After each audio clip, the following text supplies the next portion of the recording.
Hello, and welcome to episode 18 of the Pop Nerdery Podcast. The podcast that is nerdier than watching 12 hours of live NFL draft footage just because you've spent the past 4 months pretending you're an actual football scout in order to gloat because you're able to speak intelligently about your team's 6th round pick. That one sounds eerily accurate, Brent. It sounds remarkably familiar to what myself and my friends have been doing. We are coming at you this week live, all in the actual same physical presence. This is weird. I like it less. It smells more, and I'm unsure that we can that this is sustainable. Yes. So that the voice you're hearing there is the President Scroob to my Lord Dark Helmet, Dave. What's up, buddy? How you doing, Dave Foltz? I am the Pizza the Hut of podcasting. And the Lone Star to my barf, Topher, is also in the room. I'm just thrilled that I'm not barf.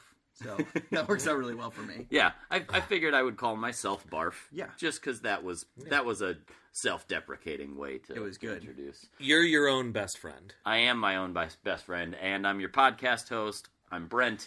I've been a Star Wars fan since yesterday, and I'm glad to be in a room with the whole Pop Nerdery crew, using the same microphone and same computer to make a podcast. It seems like a novel concept, really.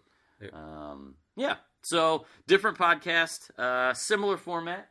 We are going to do a lot of diving into news and chewing on some of the nuggets. Myself and these two gentlemen did nerdy things like the one I suggested. We are watching the NFL draft and goo goo gaga over our respective teams' picks.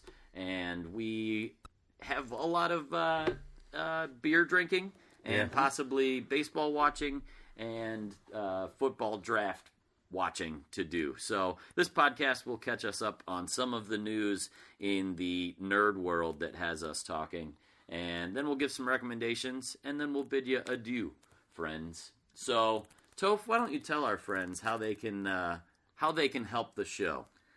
So normally I'm really prepared, and I have the show notes in front of me.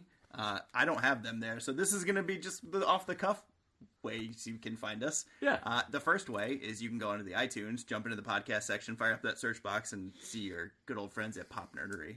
You can rate the show, you can review the show, you can leave loving messages of care and compassion, and you should do that. And then you should grab whoever's closest to you, grab their phone or computer, and do it on their accounts as well. There we go. They'll appreciate it. They might call the cops, but they'll appreciate it.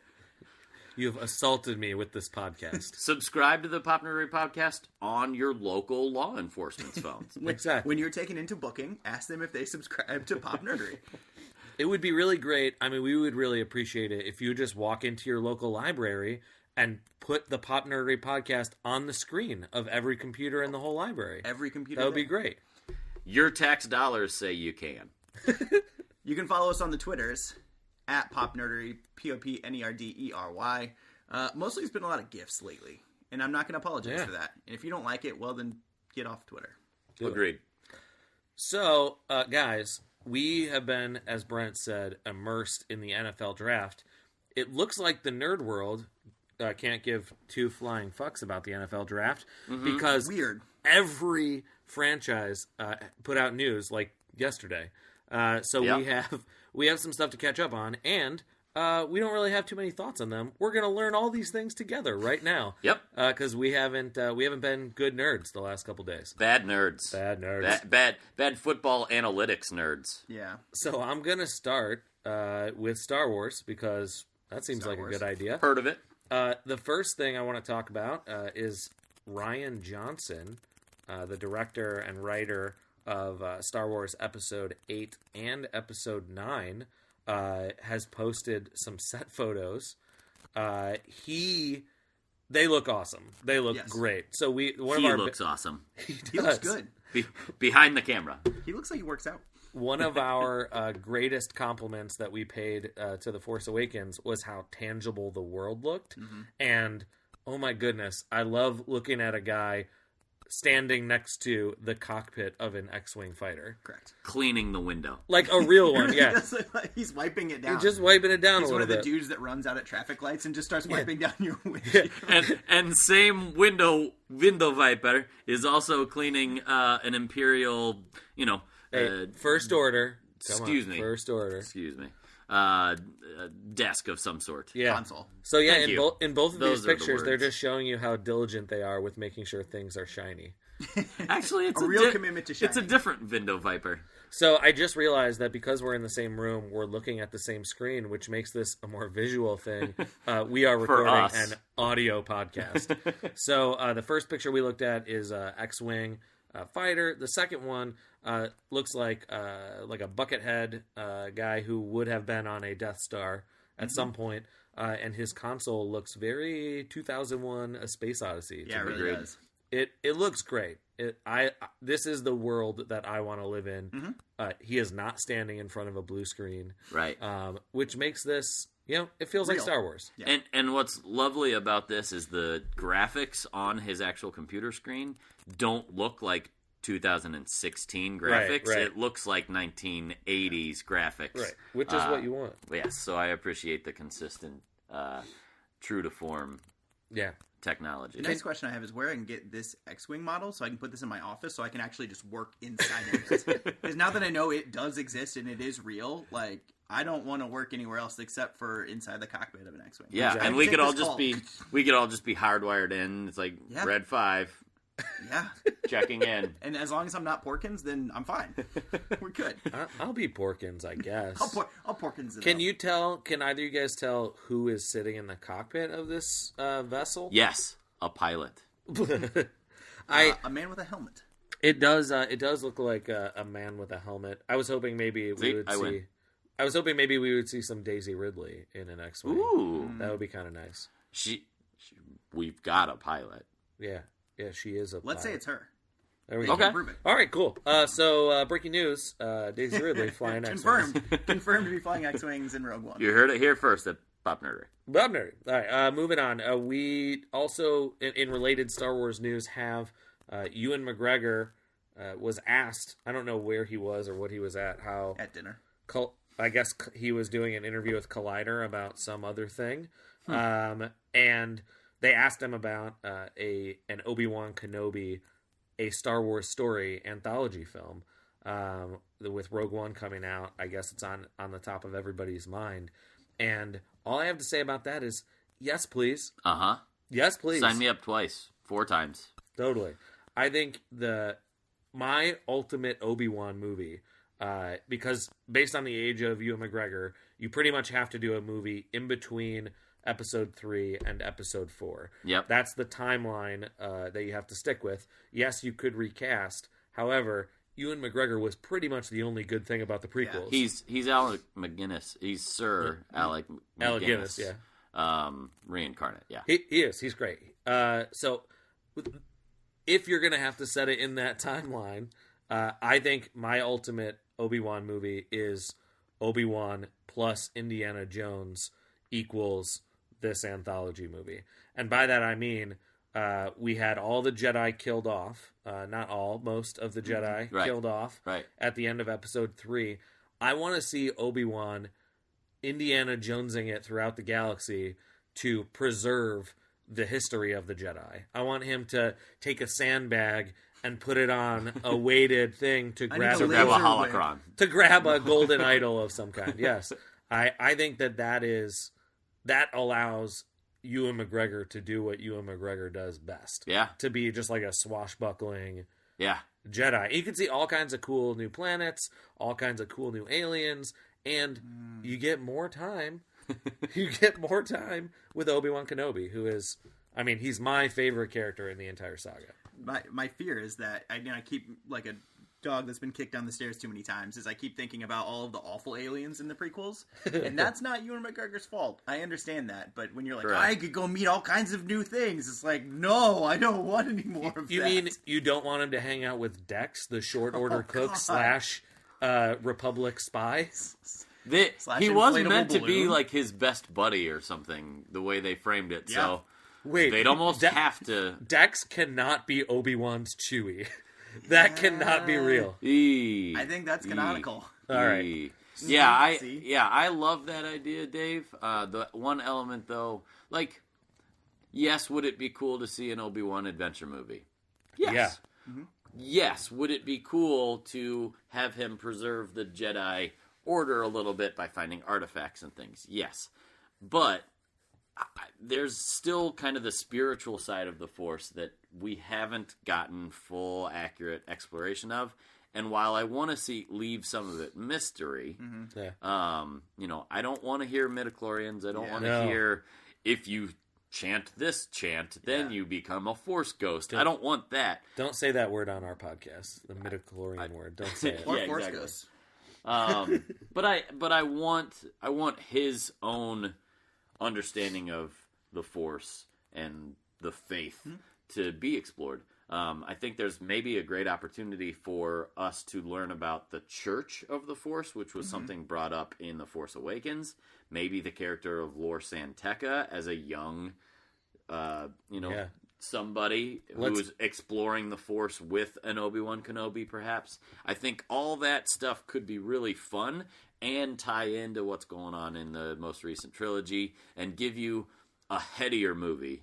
Yeah. And I think there's even been talks about Obi-Wan series, like a trilogy perhaps. Right. And so you could have each movie be its own type of movie, the way we've talked in the past that the Marvel franchise explores. Yeah. So at some point you have to do I left Darth Vader, Anakin, chopped into small pieces on the side of a lava flow. Right. Yeah. And then when you get to A New Hope, he's like, yeah, he's pretty bad. Yeah. I'll go hang out with him. Yeah, he knows who Darth Vader is. Yeah. Because when you listen to him tell the story, granted, George Lucas didn't know Anakin and Darth Vader were the same person at that time, but Darth Vader he describes as, a different person who was a bad Force user. He was bad. Yeah. And so he clearly knows who Darth Vader is, and when he's remote on Tatooine, he's probably not getting a ton of breaking news scoops through the holonet. But he's so just completely unemotional about him. Like Yes. I think there's a very cool like you chop a guy's arms and legs off and leave him to die in a lava flow. You don't typically years later oh yeah, I knew him. He sucked. I do kind of want to see that transition. Me too.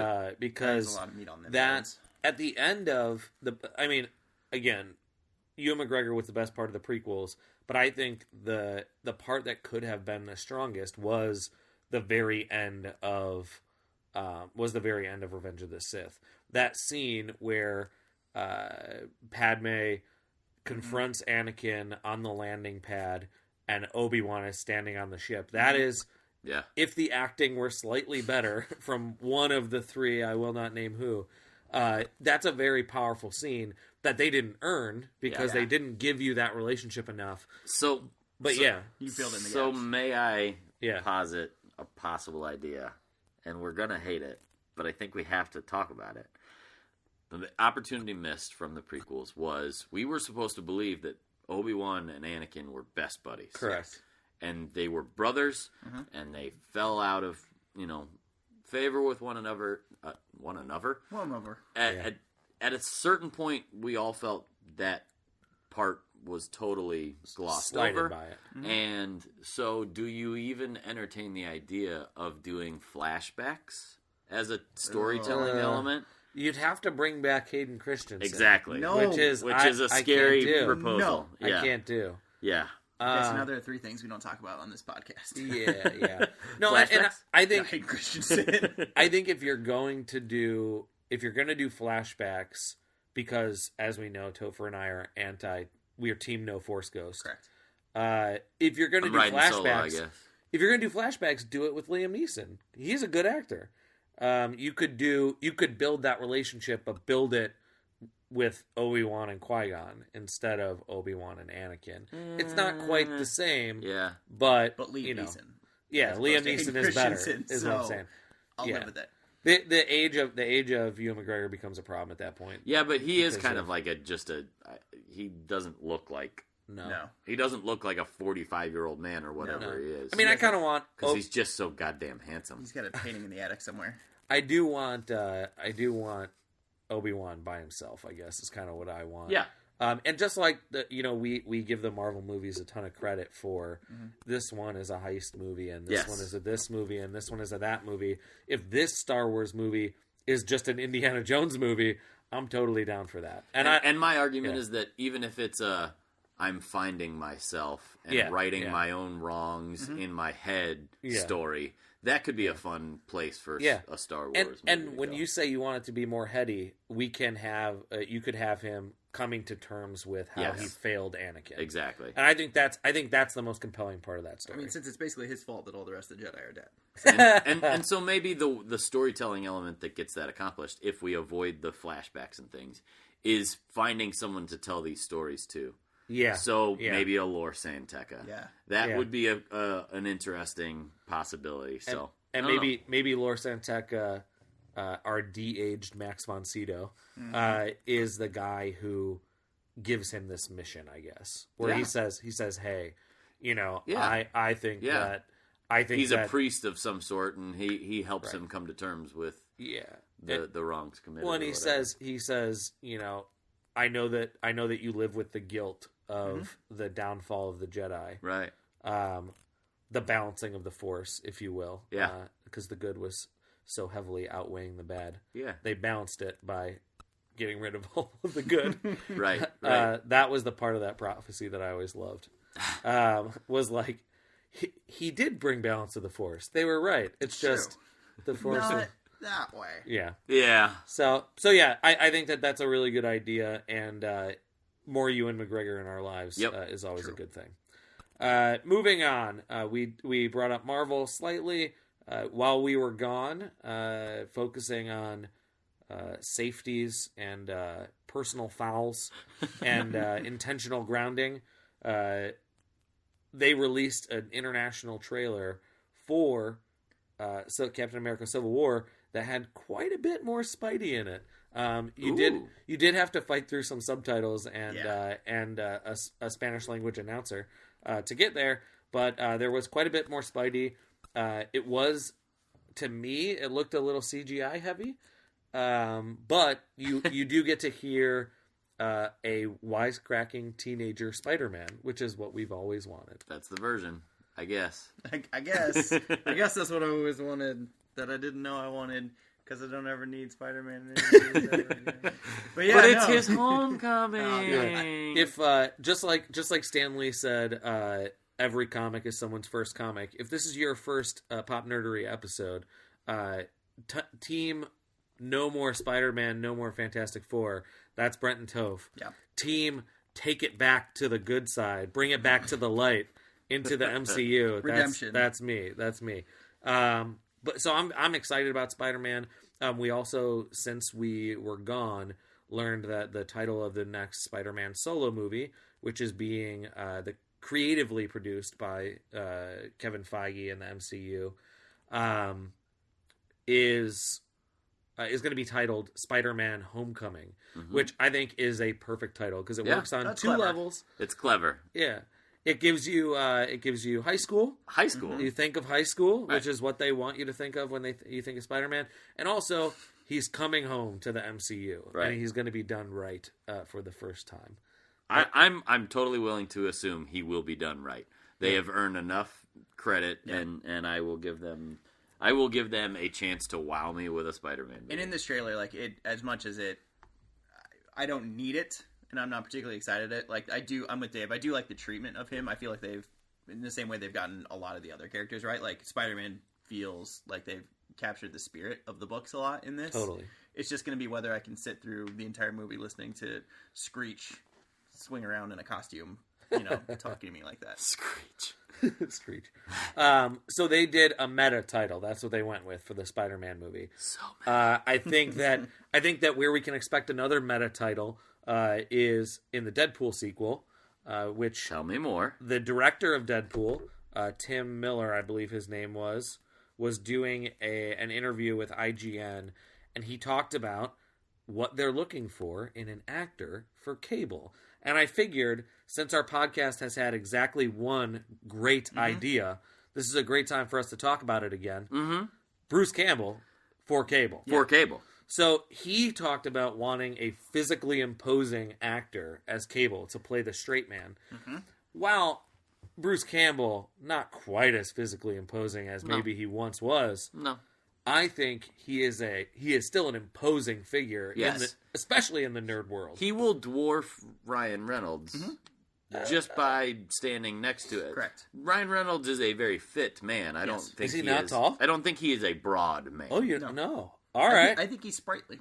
I'd be curious. We can look up I'll look up the stats real quick. Okay, we'll look up the height of Cable. Yeah. Now, Campbell for Cable, hashtag. Campbell for Cable, hashtag.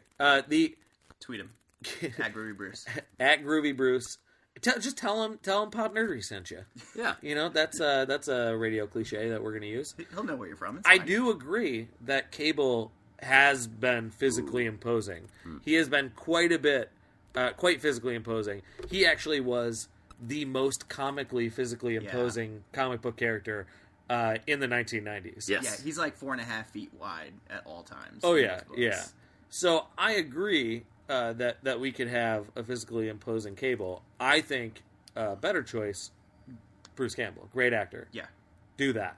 And I'm totally wrong, so either we'll edit this part out or we'll just leave it no. in, and I'll sound like a moron, which is alert. probably what we'll do. Yeah, that's definitely. Ryan Reynolds is a 6'2" man, and Bruce Campbell is a 6'1" man. Okay. So that means that they're both short. they could be. I mean, he might be could wider. shorter than you. Listen, But yeah, we still like Campbell for Cable. I'm That's the all standard you need to for take height away. in this universe. You're either taller than me or shorter than me. You're either tall or short. Or you know what they could do? They CGI'd Colossus, right? Just CGI Bruce Campbell's head Oh my God. onto a giant Cable body. So you get the Mountain from Game of Thrones. Half, Right. That dude half just Thor wear the- Bjornsson. Yeah, thank That's you. he has my favorite name in It's all really of good. names. I wasn't even going to attempt it. I knew it wasn't coming out right, so I was like, we'll just go with the Mountain. His name is Half Thor, even though he's like two Thors. like- He's 2.5 like a double easy. Thor. He's a big man. But All you right. By he wears Thor. the green ski mask, and then you put Bruce Campbell's head right on there. Exactly. That is some CGI that I can support. And they can make fun of it the whole time. Yes. Yeah. They can make meta jokes about how Cable is not really real. See? So good. All right. Deadpool's amazing. The another amazing thing that Netflix decided to do, sorry, Marvel, and I just gave it away. I was trying to tease, can't tease effectively. Marvel decided, hey, you know what was the best part about Daredevil Season 2? It was The Punisher. Yes. And they, while we were nerding out about football, they announced that they are officially making a Punisher TV series. I'm into it. There's a teaser poster. Yes. There's a teaser trailer. I could not be more excited. Like I said, that was my hands down favorite part of Daredevil Season 2 was the Punisher storyline. Yeah. I think it certainly outpaced the kind of mystical Elektra storyline that we got. Yeah, that just did nothing for me. Well, it gave us more stick, which is always hilarious. Yeah. Because crotchety old men, asshole crotchety old men should be in more things because they're crotchety asshole old men. However, Your type. yeah, that's, stick is my kind of a guy. Yeah. He's usually drunk, he's angry, he's blind, and he hits things with sticks. I'm done. Yeah. I don't need anything else in my life. I did really like John Bernthal's portrayal of the Punisher too. He does a really good job. I think that he they did a really nice job in that third episode of the season of giving you what his thought process is. They put a lot of nuance in a character that sometimes can just be shoot everything. Absolutely. Twice. Absolutely. And they actually did a really nice job of giving him motivation and pace, and the character really grew, which for Daredevil is something they've been really, really good at. shoot everything twice. I like that. It's the Punisher mode. Punisher. Speaking of getting things right, X-Men, the X-Men movie franchise has gotten a lot of things wrong over the years. Yeah. But we forgive it because Singer. And Ratner. Well, so Thanks, Ratner. thanks Singer for leaving because you gave us Ratner. Yeah. If you eliminate X-Men 3, I really feel like the X-Men franchise fairly strong. It was, yeah. X-Men 3 Wolverine? screws the timeline pretty badly. Oh, and the Wolverine. Yeah. That's not like a core X-Men title, though. All right. Yeah, we're only talking about the crimes of the father, not the sins of the son. Yeah, the two Wolverine standalone movies are pretty bad. I liked one of them. The second one you saw, Silver Samurai, which I never thought I would see in a movie. Right. You're anti-Bone Claws? Is that what I'm hearing? Yeah. Empirically, yes. Yes.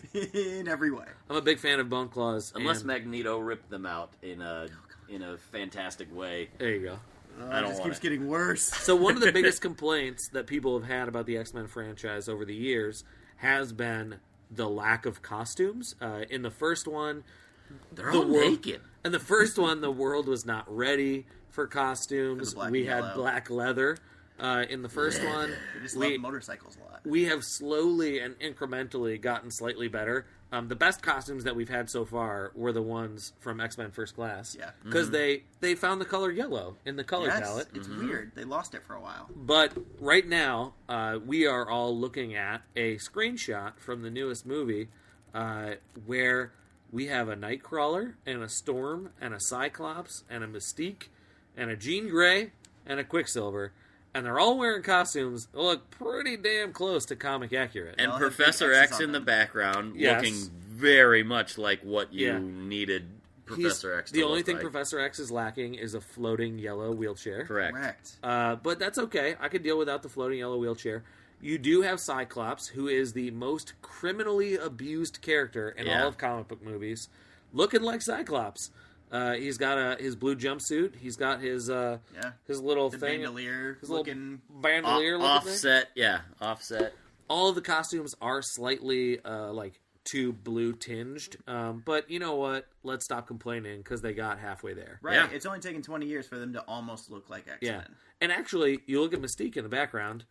She actually kind of looks like That's Mystique. spot on. Yeah. Nightcrawler Yeah. actually looks like Nightcrawler. Mystique Totally. looks fine. The rest of them look like they're just like you've got a half-ass Halloween costume of the X-Men, but you bought it from like Taiwan. Yeah. So it was like X-Man singular, no X- E, yeah. and like the costumes aren't exactly right. Yeah, But we now have the they look less pretty good. bad. But they look pretty good. They do. Honestly, and I'll say this, even on the Marvel side, they do a pretty good job with the costumes. But like this version of the Cap costume in Cap Civil War, they finally got it right. Yes. It took them like 8 appearances of that character Yes. to get it right. I liked the first Avenger costume, the kind of soldiery World War II looking one that they had in the first movie. The real old school one. Yeah, but this is the first one where they've really gotten it right. Gone on model. And taken out a lot of the details. Like, you don't need all this detailing. Nope. It doesn't need nipples. But this looks... I do. You do, yes. And for you listening at home, you should too. But, you know, Batman and Captain America don't need nipples. Don't need them. This looks like the X-Men team that we're probably going to end up with at the end of this movie. I've talked about Apocalypse being the one that kind of resets the timeline. Yep. So I think that lineup Yeah. is going to be the lineup that we end up with, which is so close to the original First Class. You get 3 of the members. You're only missing Iceman and Angel. But you know what? If you're going to replace Iceman and Angel with Storm and Nightcrawler, I'm down. Yeah. I'm totally down. And the only reason Quicksilver is there is because he can do cool stuff in Does neat CGI. things. And I again, mean, Archangel's in the film.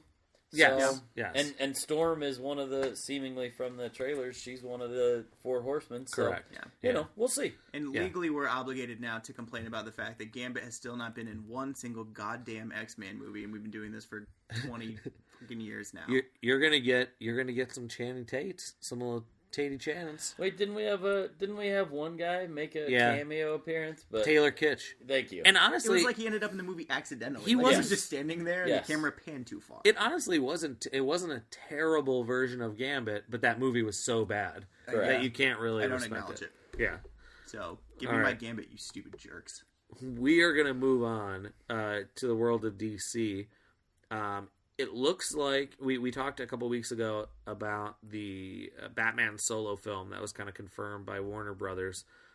There was a leak this week that Ben Affleck, we know that he wrote a script with the help of Jeff Johns, who is kind of the creative honcho at DC right now. And they kind of came out this week and said that those two are going to have complete creative control over the movie. Wow. Which is the only thing that makes me excited about DC Entertainment right now. Yeah. Sheesh. Because it means they will be free of Snyder influence. Yeah. And given that our Batman vs. Superman review episode was titled Zack Snyder Made Dave Sad, this make Dave happy. Yeah. No, this is great. If nothing else, because then at the very least, this is going to sink or swim on its own feet, and there's going to be no like, boy, it would have been awesome if only like, this person involved, or we had less. Like, this is going to be a thing, and it's going to be a thing. Yeah, I agree. One way or another, we're going to know whether this is going to be a successful thing we want to do a bunch of, or, well, we did one of those and never again, please. Yeah. I agree. So, Topher, I seem to remember last year, there was a movie involving like a guy with a guitar on the front of a car, and you really liked that movie, yeah? Yeah, no, that sounds like something I'm into. Yeah, it was like in a desert, and it had Charlize Theron in it. I think things were on fire a lot. Mad Max. That's the movie. The one. Who, Topher, was that movie directed by? I think I did it. You did it? I believe. You made that movie. Are you saying he has periodic blackouts that last like 3-4 months, so he just kind of inserts things into his memory. I just make assumptions. I also I was the wide receiver in Joe Montana's The Catch. Ooh. In that Super Bowl in the mid-80s. Shocking. Yeah. You do not look that old. Thank you. You look decidedly not like Dwight Clark. And also, you do not look like George Miller, the director of Mad Max. All right, he might have done it. Warner Brothers, very happy with him because of Mad Max. And the bajillion dollars he made. Exactly. He is now, there's a rumor out there, he is being considered to direct the Green Lantern Corps movie that we have been teased with and half promised. I personally am excited about this. One of the most intriguing nerd things of the last 20 years that we didn't get was George Miller's interpretation of the Justice League. Yeah. That was, if you don't know, a movie that was supposed to star Armie Hammer as Batman. Oh, yeah. And they got as far as making up all the costumes. Yeah. They got to location to start shooting. That's way more into development than I thought they made it. Yeah, That's crazy. And I've kind of heard some interviews. The guy from the OC, whose name I can't remember, who's not Jim Gordon, who is supposed to play the Flash, he has done a lot of interviews where he talks about it because he's not doing much else right what now. else is he going to be doing if he's not doing interviews? But yeah, so he has done some interviews, and it's super intriguing to me to think about what that film would have been. I think at some point we've recommended The Death of Superman Lives, the documentary about that movie. I would love to see a documentary about the death of this Justice League movie. I mean, that's a whole genre that I would love just to be a routine thing. Documentaries about failed projects. And it certainly doesn't have to be stuck in development hell. Right, it doesn't even have to be nerd projects or nerd properties. It could be any movie that doesn't get made for any reason. I love to hear about it. Yeah, me how too. did this go I love so to hear badly? about it. Me too. So the question is that I have: is this Ryan Reynolds' redemption tour 2016? It's. I don't he takes think every failed movie he's made and he's going to make a good version of that thing now. Interesting. I don't think before Deadpool came out, I don't think Warner Brothers would have even considered bringing Ryan Reynolds back. No. But now that Deadpool exists, I think that they could potentially bring him back, not as the star of the movie, but as a member of the Corps, right? And I'd let him reprise the role. I'd be like, you were one of the worst Deadpools, right? Yeah, you were the worst Green Lantern. You now made a great Deadpool movie. Can you make a great Green Lantern movie? And I will say this about that Green Lantern movie: Ryan Reynolds was not the problem. in that movie. movie. Certainly, it's not like CGI suit issue. Yeah, problem. Like, the rest of it's so good, and Ryan Reynolds just tanks that project. Right. I think he did probably the best he could have. Right. With what he was working. It on. was just a shitty movie that he happened to be in. I don't even think he was a bad Hal Jordan. I think he was a fine Hal Jordan. That's what I'm saying. I would let him do it again. Just good this time. What I need for that movie to be successful is I need me some more Kilowog. Correct. I need me some more. What was that? Who was Jeffrey Rush? Which Green Lantern Corpsman? Horseman. That's one of my favorite words, Horseman. This feels good on your tongue. But bring me back some Jeffrey Rush. Give me some more Sinestro. I like Mark Strong as Sinestro, but what I really need is I need some Jon Stewart. Jon Stewart needs to be in this movie. I don't care really. I mean, I do care who you cast because that's why this podcast exists, because I care who you cast as Jon Stewart. But I mean, it can't be Tyrese. I know that's been the thing that's out there. No, can't be him. But it could. I mean, you could cast Chadwick Boseman. He looks pretty cool as the Black Panther. Yeah, you could cast him as Jon Stewart. I'm fine with that. Yeah, actually, no, I'm really into that. You could uncast The Rock as Black Adam and cast him as Jon Stewart. Cool with me. I don't care. I like The Rock at all times. I'm always thinking about how I can put The Rock into more things in my life. Exactly. Just like Ewan McGregor. Yeah. The Rock. The Rock could play Dex in the Obi-Wan movie. What about Terry Crews?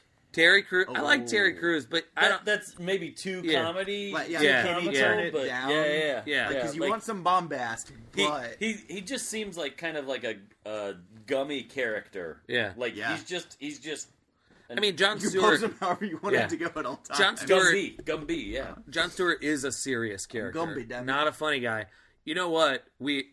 I am surprised it took us this long to get there. Idris Elba. Idris Elba. Of course. Why not Idris Elba? Why not? Idris Elba in everything. I guess you should actually, anytime we're talking about casting, the first name on our list is Idris Elba for everything. I mean, honestly, when they were casting Wonder Woman, I was curious why they weren't talking to Idris Elba. President Ronald Reagan. Idris Elba. I think if they can't get Idris Elba, they should just shut it down. Right? Maybe so. Because he's already, they wasted him in the Marvel Universe. Yeah. I like Heimdall and all, but you could have had him as Black Panther. You could have been doing something awesome instead of just hanging out next to a telescope-looking thing. I don't dislike Chadwick Boseman. No. I just really like Idris Elba. I just really like me some Idris Elba. So anyway, if George Miller wants to direct a Green Lantern Corps movie, great. If George Miller wants to spend the rest of his life just making more Mad Max movies, cool. It was very highly publicized that he is a 70-year-old man. So I don't care what he makes. I just want him to get started. I don't want some more stuff. Yeah, I don't want rumors. I just want to be able to enjoy some more George Miller stuff. Agreed. Yes. Another movie that we loved last year was Ex Machina. Ex Machina was a Brent recommendation that took us a long time to get around to, but by the time we eventually did, Ex Machina had won a bunch of awards. Yeah. We loved it, and Alicia Vikander, the actress from that movie, won Best Supporting Actress at the Oscars. She should have. She was very good. She didn't win for Ex Machina. We got to put that out there, which she should have. Yeah, she absolutely should have. It was more of a cumulative thing because everybody loved that. And that's how the Oscars work. Yeah, and everybody loved the other thing she was in, the Danish Girl. Correct. So she was in that. So this is a world this is the world we live in now. We talk about it being the golden age. An Oscar winner just got cast as Lara Croft Tomb Raider, which is kind of awesome. I couldn't tell you what happened in any of the Angelina Jolie Tomb Raider movies. No. I think there were like stones with mouths. I can tell at you. one point, She got really angry at rocks. Yeah. I don't know. I can tell you that I watched them on. That would be a lie. I watched them on TNT. Like I saw commercials. Okay. But paid more attention to the commercials. right. But I've already talked about how I want another Star Wars Indiana Jones movie. This is just Lady Indiana Jones. That's what Tomb Raider is. That's the character. And you know what? Movies with strong female leads make a ton of money.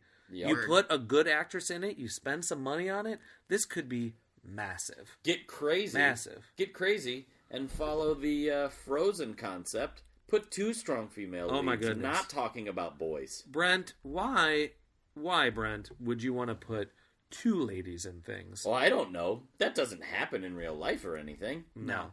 That's not real, no. We are, as you can tell, very big fans of Alicia Vikander, and I've said that name three different ways. The three times I've said it. AV. AV's our girl. We like her. Next time we talk to her, we'll ask her what the proper pronunciation If, is. Actually, let me call her. If you can't cast Idris Elba, you should cast Alicia Vikander. Yeah. And I'm excited about this. Correct. I think it'll be good. Into it. Oddly enough, Daisy Ridley was a name that had been tossed around as a possible candidate for that. So I'm glad, because I want to see Rey do Indiana Jones type things in the Star Wars world. I don't want them to stay away from that type of stuff because she's Tomb Raider. Exactly. So she should be able to do badass stuff in Star Wars as well. Kind of the best of both worlds with, exactly. with the non-casting and the casting. All right.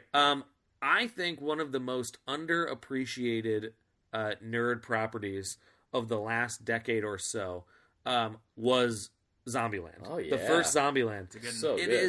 It lives in our world while making fun of our world and doing it with us instead of at us. Yep. I think it was super funny. There was a failed pilot for Amazon where they tried to create a TV series. Oh, I didn't know that. I heard it was terrible. Oh, man. But the best part about that movie was those three actors and their chemistry. Woody Harrelson and Jesse Eisenberg and Emma Stone, fantastic chemistry. The Little Miss Sunshine girl was Abigail Breslin. Yes, she's good. She's good. So it looks like Zombieland 2 is going to be a thing. I'm into it. And this is kind of a long gestating, well, maybe not, because I haven't heard anything about it until I saw this rumor. But I love Zombieland. It's a good movie. Yeah. I like that. I like that it was a movie that was willing to say, here are the rules of surviving a zombie movie, and just put it right there on the screen. There's a lot of rules we haven't learned yet. Yes, exactly. True. And you know what? They left that movie open. It's not like all the zombies were eliminated at the end of the movie. Not at all. It's still Zombieland. Exactly. And you know what? I know Bill Murray died in the last one, but maybe now he could come back as a zombie. As a zombie. Yes. And you know what? And still be hilarious. That's the kind of shit Bill Murray does now. Yeah, truly. It's just like, maybe he's not even, maybe you don't even, he's not featured. He just shambles around in the background. That would be amazing. And with like a scotch in one hand. Yeah, just shambles He has around. no speaking role. He just shambles in and out of shots constantly. Yeah, just walks in front of the lead actors into their like one shots. Yeah, I want this. Get someone on the phone.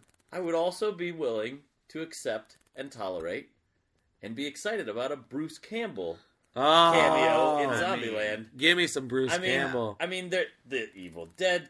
How do you not? How do you not? That makes too much sense. Yeah, right more now. so than like, how can we make this happen? It's like, how do you stop the universe from making that? Groovy Bruce for Zombieland 2.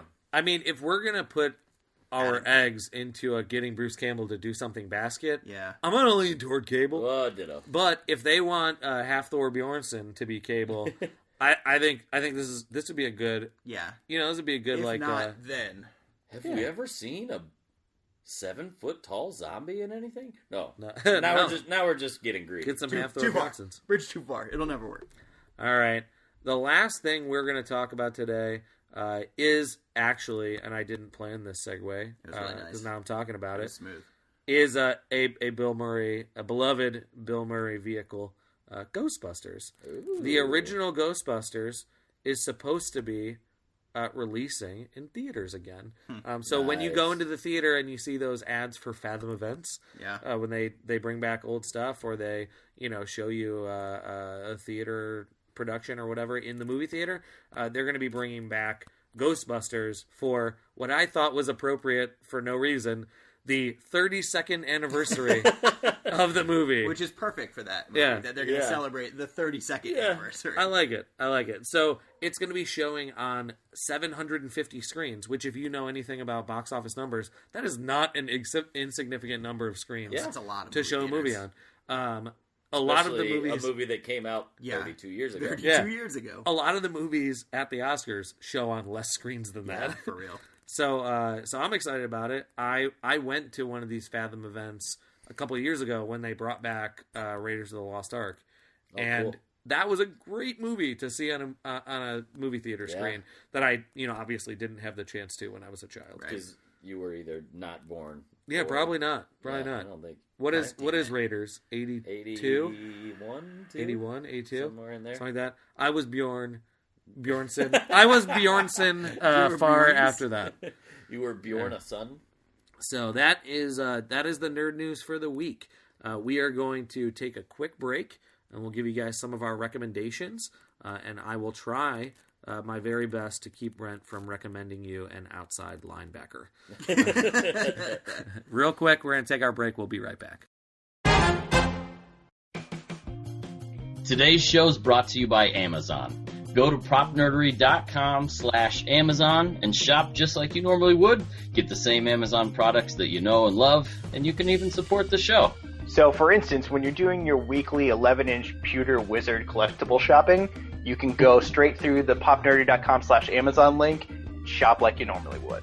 It's perfect. Pop Nerdery's part of the Amazon Associates program, which means you get the same selection, the same tragically low prices of the Amazon that you know and love. And if you're a Prime member, you get the same Prime 2-day shipping that you normally would get. Plus, you support Pop Nerdery, and that's it.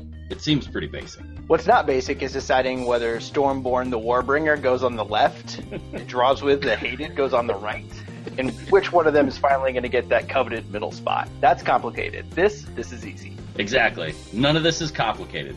Bookmark popnerdery.com/Amazon in your favorite browser today, and remember, click it every time you shop.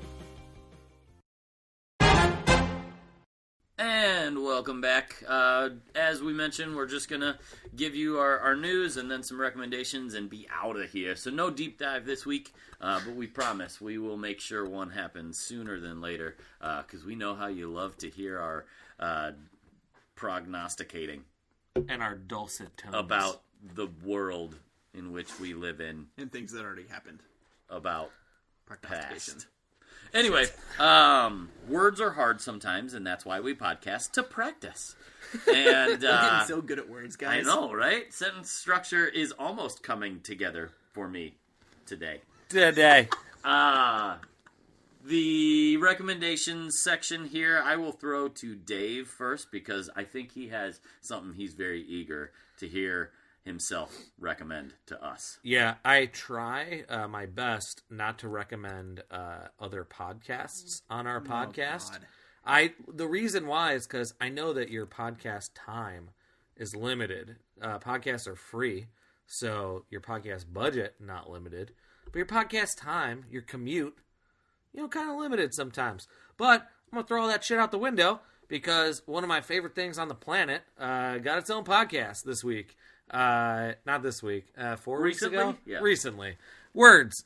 Timelines. One of my favorite things on the planet to this day is The West Wing. Correct. I have I've watched seen 0 episodes. You're the worst. It's on Netflix. All 7 seasons. Right there on Netflix. Never heard of it. I have to watch 7 seasons. Just watch the first 4. Just watch 4 walking talks and you'll be good. Anyway. You could just go to YouTube and do walk and talk and kind of get the idea. Probably. I have watched. There's 155 episodes. I have watched the series probably 5 times, probably all the way through. Phew. And I'm getting through. He's a nerd, folks. I'm getting through it with my wife right now. She's in the middle of season 5. That has taken Godspeed. all 4.5 years of our relationship. She is halfway through season 5. No, season 6 now. So congratulations to her. And congratulations to you, because I'm going to recommend you the West Wing Weekly podcast. It is an episode-by-episode breakdown, so that's a format that we are, used to. Fans of. Yeah, we're fans of the episode-by-episode breakdown. But this one is I'm recommending it for 2 reasons. One, it's not just made by a bunch of schmoes like this podcast is. Right. It's made by... Wait, what? a star of the series and an Aaron Sorkin favorite, Joshua Molina. That is pretty good. Who, if you follow on good Twitter, he's funny. He's sarcastic. He's self-deprecating. He's a funny guy. And I like those things. Because he's worked with Aaron Sorkin so many times, he has a lot of insight into the process and how these things get made.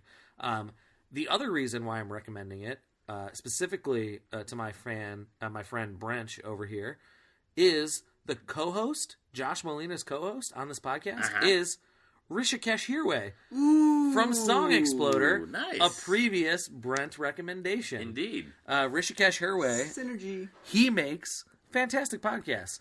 And you can tell that it's made by the guy who makes Song Exploder because he does a really nice job of splicing in audio from the show. He splices in audio from actual political speeches. Nice. They try to put the West Wing into our current world and current context. They're on episode 4 or 5, and they've already had 2 guests from the show, 2 other actors. They had Janelle Maloney, who plays Donna, and they had Dule Hill, who plays Charlie Young. So they are going to continue to have great guest stars, and you can get in on the ground floor because there's only been about 4 episodes, and they're about a half hour long. So listen to Pop Nerdery first, rate, review, subscribe your friends and your local law enforcement, and then go ahead and listen to the West Wing Weekly. And there are 6 episodes, for the record. There are 6. There you go. Listen, just 6 episodes. That's all. Oh, I'm so excited for this. No Cool. big deal. What about you, Toph? You got a recommendation for our ears? I do. I actually have 2 because I'm a jerk. So, Agreed. unable to let Dave's recommendation go without trying to one-up it, I'm going to recommend a podcast from a show that's only slightly as old. So I just watched Lost, which I don't know if anyone has heard of. It was pretty good television. It was pretty big. Yeah. Big deal. Yeah, so I don't know if anyone's heard of this. You should check it out, though. It's good. However, there is a companion podcast called Geronimo Jack's Beard, where much in the same way, Hurley from... That's the band, right? Geronimo Jackson, I think, is the band. The Dharma Initiative kept passing out the records for or something. Yeah. Yeah. I believe so. But in the same way, this is actually just specifically to the last season of Lost. Jorge Garcia is the host with his girlfriend, who's also an extra on the show. And Is Jorge Garcia Hurley? Yes. Right. Wow. Hugo. The thing that I really like about this, and so even if you're not necessarily specifically really into a deep dive around Lost, what they do is instead of just sitting and talking about the episode, they actually go through the scripts. So they were doing this before filming, or some episodes directly afterwards. So they actually go through and look at the script as opposed to what's actually shot or cut or edited. So you get a lot of stuff that obviously doesn't necessarily make it onto the screen. So it's a really fascinating look into how they make television, which is cool to hear, and from people who are actively making television, which is fun. Nice. Very cool. My second recommendation is, again, I'm going to recommend something that's 4 years old because, my time is limited, guys. I can only... I'm just now through 2012, and some good stuff happened. I'm excited to talk to you about it. See, he has these periodic blackouts that last for periods of time. I have to get caught up on things. He's been really, really busy making Mad Max for the last couple of years. Which made a lot of money. I'm not taking guff from either of you on this. I'm going to recommend Veep from HBO. Nice. Another political... comedy. Yeah, so I love Julia Louis-Dreyfus. I love politics. Right? I love Tony Hale. Yes. Have never watched this series, Pity. and it's not because I have any moral obligation to it. It is because I watched the first 4 episodes and wasn't hooked. And I know I've been told by lots and lots of people that it gets better, and they keep bringing jokes back, kind of like Arrested Development. Yeah, Parks and Rec, Arrested Development's got really smart writing. The first 4 episodes, even the first half of the season, is really cringe humor. It's like if you were watching The West Wing, except they're awful at everything. That's Veep. That is the best selling point I can make. And the first 4 episodes are just it's the style of everything is awful and you're cringing at it, the way The Office often did, but just turn to 11 because everything is awful forever for these people, and it just keeps getting worse. And thankfully they started to develop a little bit more as the show went on. Otherwise it would be virtually unwatchable and my anxiety would be really high. Yeah, I saw Julia Louis-Dreyfus give an interview about the show, and she said the best thing about it is that when she talks to Democrats, they think that the show is there to make fun of Republicans. And, yes. And when she talks to Republicans, she thinks they all think the show is there to make fun of Democrats. Oh, I love it. So she's doing something right. Yeah, it's incredible. It's a show about the vice president and all of the workings of that office. It's bipartisan satire. It really is. Yeah. There's no marker that you specifically go, oh, okay, I understand That's hilarious. what kind of administration this is, which is super... It feels like it would be too vague to be interesting, and instead they do a very lovely job of it. Awesome. Nice. So watch old things. Agreed. One old thing that I will go ahead and recommend, due to the untimely death of, a musical legend, the artist currently, formerly known as Prince. I actually did some just YouTube searches and ended up down a rabbit hole. And I found Kevin Smith telling a story about the time where Prince contacted him to make a documentary. Yes. And just listening to, Kevin Smith, who Dave has recommended his podcast in the past as well. I think we're all, in general, fans of Kevin Smith. Listening to him tell any story is really remarkably fun. It ends up long-winded, which I can, appreciate since I turn into the same type of person. Listening to him tell this story about Prince was fascinating, and so that led to further rabbit holes of me seeing all these YouTube clips of Kevin Smith telling stories to rooms of people about, his tiff with Tim Burton, his time that he had a breakthrough moment in acting with Bruce Willis, etc. Yeah. And I've come to learn that many of these things came from either An Evening with Kevin Smith or An Evening with Kevin Smith 2, or Fat Man in 4D. I think there's any number of these, and I would strongly recommend checking them out. They are not currently on Netflix or Prime, so if anyone finds a better way to stream it, please let the show know. Yeah. But there's a lot of stuff just on YouTube. I would go hunt down if you like the way we tell stories and the things that we reference, you're missing out if you don't put more Kevin Smith stories in your ear for the exact same reason. Yeah, and I do think that, people think that they've heard everything that he's had to say because he's had so many podcasts for so many years. A lot. But I would encourage you to go back and watch these because these are stories that are practiced over time. So it sounds much more like a stand-up comedy routine than any of his podcasts that you get now.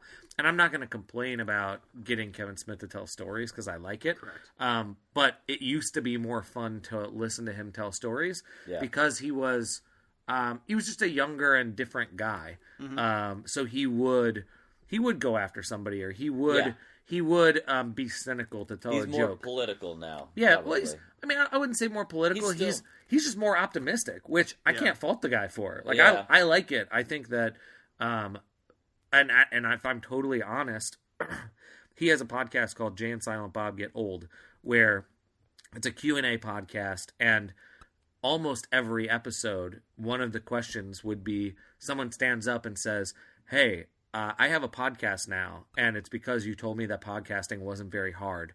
And then he would go into this, I don't know, kind of motivational speech about how all you have to do is turn on a microphone. And it's one of the reasons why this show exists. All we did. Yeah, because I heard him tell that so many times. I heard him challenge people so many times to just turn on a microphone and tell a story and have fun with your friends. I have a microphone. I can do this. Yep. Exactly. So I think that An Evening With is a fantastic recommendation because it comes from a time when you had less access to people. Yeah. Mm-hmm. And you got the best of the stories that he was going to tell. Yeah. So it's just fun. And I, with Dave's additional context, that does put some interesting nostalgia on, where those stories were when they were being told and stuff. So I think with that, that'll wrap up the recommendations and wrap up episode 18 of the Pop Nerdery Podcast. My friends, live and in person, let's do this thing. Finger gun. Finger gun.